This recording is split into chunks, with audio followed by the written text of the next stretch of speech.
আজকের কাতলা মাছটা আমাদের বাড়িতে প্রথমবার আমি এরকমভাবে রান্না করলাম। এরকমভাবে রান্না করলে যে এতটা সুন্দর হয় খেতে সেটা আমি জানতাম না। আজকে সকালবেলা বাবা যখন বাজার থেকে মাছ নিয়ে এসছে তখন বাজার থেকে অনেক সবজি নিয়ে এসছে, ফ্রিজ ভর্তি সবজি, তারপরে অনেক সবজি নিয়ে এসছে। চলো এবার দেখা যাক কি কি সবজি এনেছে। এটার মধ্যে ছিল ধনেপাতা, আর ছিল শাক, যে শাকটার নাম ছেচির শাক। আর এখানে ছিল উচ্ছে পটল, ফ্রিজে জানো তো উচ্ছে পটল আরও এক প্যাকেট পুরো ভরা আছে। ছেচির শাক আমি কখনো রান্না করিনি, তাই বাবার কাছ থেকে জিজ্ঞেস করে নিয়েছিলাম এটা কিভাবে রান্না করে। বাবা বললো লাল শাকের মতনই নাকি এটা ভাজা করতে হয়। ফ্রিজ ভর্তি যেহেতু পটল আছে তাই ভাবলাম আজকে অনেকগুলো পটল একেবারে ভাজা করে নেব।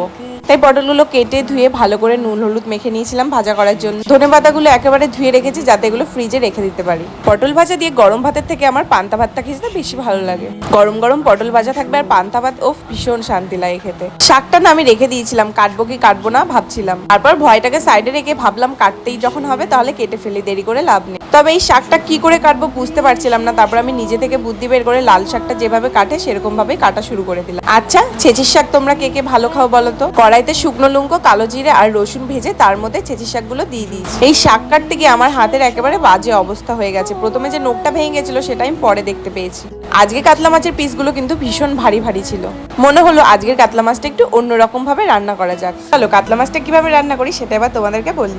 এখানে আমার অন্য সমস্ত কাজ করতে করতে দেখি শাক রান্নাটাও হয়ে গেছে। শাকটা আমি জানি না কেমন রান্না করেছি, তবে দেখে মনে হচ্ছিল ঠিকঠাক হয়েছে। কাতলা মাছের পিসগুলো যেহেতু বড় ছিল অনেকটা আর ভীষণ ভারী ছিল, তাই ভাবলাম এগুলো আজকে একটু কড়া করে ভাজবো, তাহলে খেতে আরো বেশি ভালো লাগবে।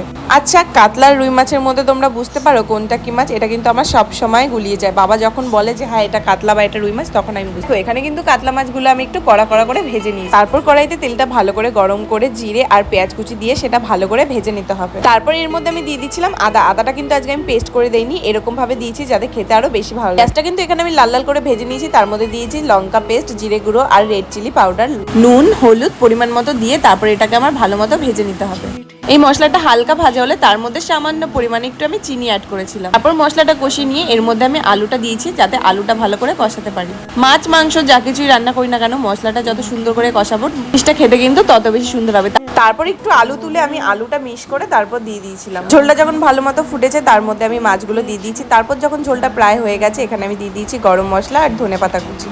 পেঁয়াজ রসুন আর আদা দিয়ে কিন্তু আমি প্রথমবার কাতলা মাছ রান্না করেছি, তবে মাছের ঝোলটা আজকে ভীষণ খেতে টেস্টি হয়েছে। দেখো এখানে কিন্তু আমার আজকের রান্না হয়ে গেছে। পটল ভাজা, ছেচির শাক আর ছিল কাতলা মাছের ঝোল। এই হচ্ছে আজকে আমাদের বাড়ির দুপুরের লাঞ্চ।